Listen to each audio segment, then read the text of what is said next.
अंधेरे में एक दर्द भरी चीख गूंजती है, जैसे कोई प्रेत पापों के बोझ में तड़प रहा हो। कभी वो भैंसे की तरह दहाड़ता, कभी काले साए में छिपता। वो है एक पापी प्रेत, जिसे गांव वाले धुंधकारी कहते हैं। उसकी हर चीख खौफ बिखेरती है। मगर इस डरावनी आत्मा को बचाने आया उसका भाई गोकर्ण। इस अंधेरे में उसकी उम्मीद थी केवल एक 7 गांठों वाला बास और उसके भाई का श्रीमद् भागवत कथा पर विश्वास। हर रात एक गांठ टूटती और कुछ बदलता जाता। क्या धुंधकारी की आत्मा को सचमुच मुक्ति मिलेगी, या ये सिर्फ एक और कहानी बनकर रह जाएगी? ये कहानी रहस्य और आस्था से भरी है। धुंधकारी के भटकते प्रेत से लेकर उसके अनोखे अंत तक हर पल आपको बांधे रखेगा। तो रुकिए और इस सफर को पूरा देखिए। तुंगभद्रा नदी के तट पर बसा था एक अनुपम नगर, जहां पुण्य की सुगंध हर गली में फैली थी। यहां रहते थे ब्राह्मण आत्मदेव, जिनका तेज सूर्य की किरणों जैसा था। वेदों के प्रकांड विद्वान, दयालु और धर्मपरायण, पर उनके जीवन में एक कसक थी। उनकी पत्नी धुंधली। वो सुंदर तो थी, पर स्वभाव से क्रूर और झगड़ालू। हर छोटी बात पर वो आत्मदेव को तंग करती, पड़ोसियों से उलझती और घर की शांति भंग कर देती। आत्मदेव सब कुछ सहते, क्योंकि उनका मानना था कि शांति ही सबसे बड़ा धर्म है। पर एक और दुख उनके हृदय को कचोटता था। वर्षों बीत गए, पर उनके कोई संतान न हुई। दान पुण्य, यज्ञ हवन सब कुछ किया, पर प्रारब्ध ने उन्हें संतान सुख से वंचित रखा। एक दिन जब ये दुख असहनीय हो गया, आत्मदेव ने जंगल जाकर प्राण त्यागने का निश्चय किया। रास्ते में एक सरोवर के पास उनकी मुलाकात एक महान संत से हुई। आत्मदेव ने संत के चरणों में गिरकर अपनी व्यथा सुनाई। महाराज, मेरे कोई संतान नहीं, घर में शांति नहीं, मैं जीवन से निराश हो चुका हूं। संत ने दिव्य दृष्टि से देखकर कहा, आत्मदेव, तुम्हारा भाग्य ऐसा है कि 7 जन्मों तक तुम्हें संतान सुख नहीं मिलेगा। पुत्र के मोह को छोड़ दो। पर आत्मदेव ने हठ पकड़ ली। महाराज, मुझे पुत्र चाहिए, नहीं तो मैं यही प्राण त्याग दूंगा। संत ने उनकी जिद देखकर एक फल प्रकट किया। इसे अपनी पत्नी को खिला देना। 1 वर्ष तक सत्य, दया, दान और ब्रह्मचर्य का पालन करना। तुम्हें एक महान पुत्र की प्राप्ति होगी। आत्मदेव खुशी खुशी घर लौटे और धुंधली को फल दिया। पर धुंधली ने फल खाने से मना कर दिया। ऐसे फल को पवित्रता से खाना पड़ता है। उसने फल गाय को खिला दिया और अपनी बहन से एक कुटिल योजना बनाई। उसकी बहन गर्भवती थी और उन्होंने तय किया कि जब उसका बेटा पैदा होगा तो वो उसे धुंधली को दे देगी। धुंधली ने गर्भवती होने का नाटक शुरू कर दिया। समय आने पर उसकी बहन ने अपने नवजात पुत्र को धुंधली को सौंप दिया। आत्मदेव खुशी से झूम उठे और बालक का नाम धुंधकारी रखा। पर उधर जिस गाय ने फल खाया था, उसने भी एक विचित्र बालक को जन्म दिया। उसके कान गाय जैसे थे। आत्मदेव ने उसका नाम गोकर्ण रखा। समय बीता, दोनों बालक बड़े हुए। गोकर्ण ज्ञानी और धर्मपरायण निकले, जबकि धुंधकारी का स्वभाव दुष्टता से भरा था। वह चोरी करता, पशुओं को मारता और मासूम बच्चों को कुएं में फेंक देता। गांव के लोग उससे डरने लगे और आत्मदेव का मन टूटने लगा। एक दिन धुंधकारी ने आत्मदेव और धुंधली की पिटाई कर दी। घर का सारा धन लुटा दिया। आत्मदेव निराश होकर जंगल चले गए, जहां उन्होंने भगवान का चिंतन शुरू किया।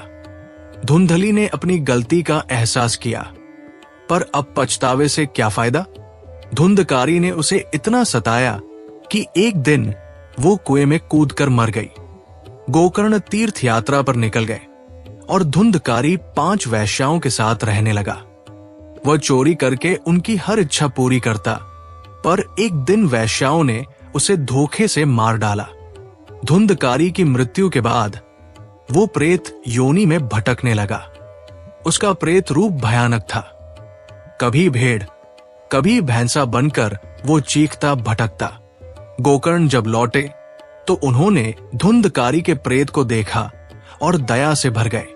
उन्होंने उसका उद्धार करने का निश्चय किया। गोकर्ण ने धुंधकारी के प्रेत को देखा तो उनका हृदय दया से भर गया। वे जानते थे कि भले ही उनका भाई पापी था, पर अब उसकी आत्मा भटक रही थी। उन्होंने शांत स्वर में पूछा, तू कौन है? प्रेत है या पिशाच? प्रेत रूप में धुंधकारी चिल्लाया, मैं तुम्हारा भाई हूं।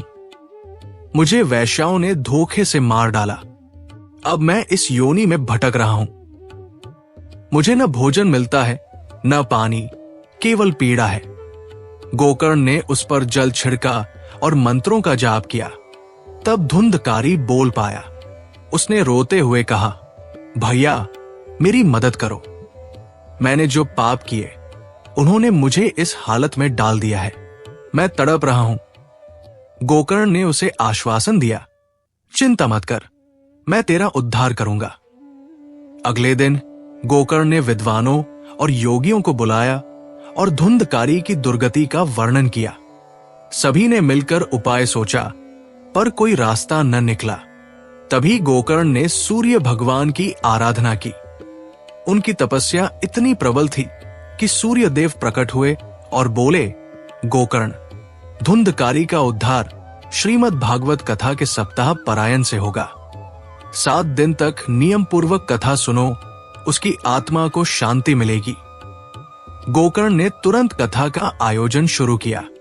गांव के लोग इकट्ठा हुए, क्योंकि सभी जानते थे कि भागवत कथा पापों को धो देती है।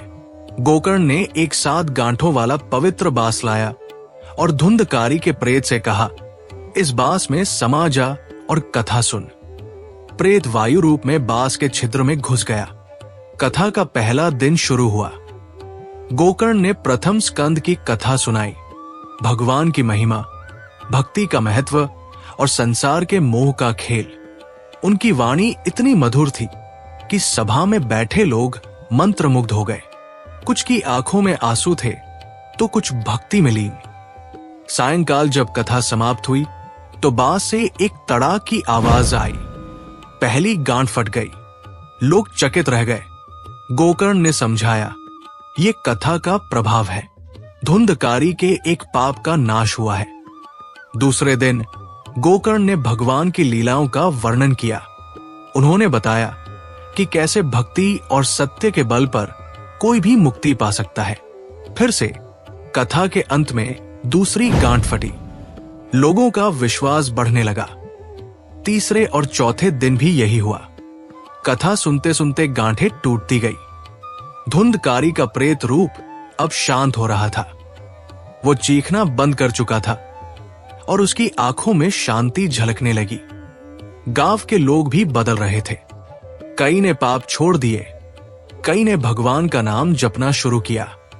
5वें दिन गोकर्ण ने भगवान कृष्ण की बाल लीलाओं का वर्णन किया। कैसे उन्होंने पूतना का वध किया, कैसे यमलार्जुन को उठाया। सभा में भक्ति की लहर दौड़ गई। जैसे ही कथा समाप्त हुई, 5वीं गांठ फटी। अब केवल 2 गांठें बाकी थी। 6ठे दिन गोकर्ण ने कंस के अत्याचार और कृष्ण की विजय की कथा सुनाई। लोगों ने देखा कि बांस से एक दिव्य प्रकाश निकल रहा है। 6ठी गांठ टूटी और धुंधकारी का प्रेत रूप पूरी तरह शांत हो गया। सभा में उत्साह था, क्योंकि अब सभी जानते थे कि 7वें दिन चमत्कार होगा। गोकर्ण ने रात भर भगवान का ध्यान किया और प्रार्थना की, हे प्रभु, कल मेरे भाई को मुक्ति मिले। 7वें दिन का सूरज उदय हुआ और गांव में एक अद्भुत उत्साह था। सभी जानते थे कि आज धुंधकारी की मुक्ति का दिन है।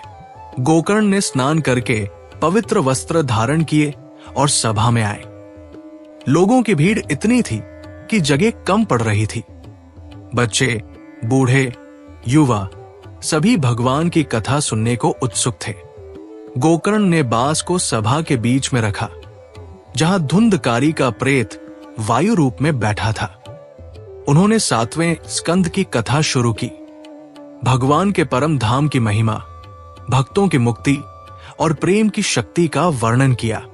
उनकी आवाज में एक अलौकिक माधुर्य था, मानो स्वयं भगवान उनके माध्यम से बोल रहे हों। कथा जैसे जैसे आगे बढ़ी, सभा में एक दिव्य प्रकाश फैलने लगा। लोगों ने देखा कि बांस से तेजस्वी किरणें निकल रही हैं। जैसे ही गोकर्ण ने अंतिम श्लोक पढ़ा, तद विष्णु परम पदम, एक जोरदार आवाज हुई।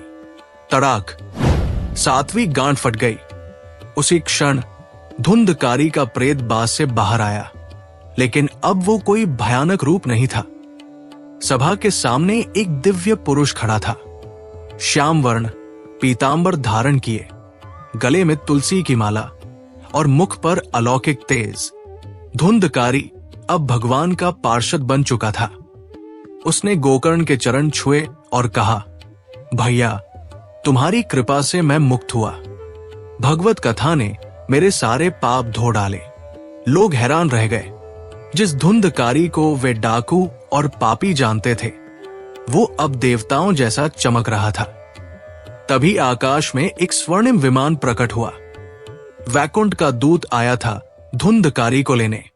गोकर्ण ने विमान को रोकते हुए कहा, यह कथा केवल मेरे भाई ने नहीं, पूरी सभा ने सुनी है। इन सभी भक्तों को भी वैकुंठ ले चलो।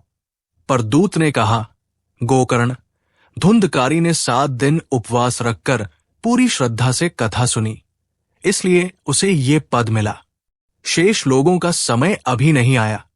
ये सुनकर गोकर्ण ने संकल्प लिया, मैं फिर से भागवत कथा करूंगा ताकि हर कोई मुक्ति पाए।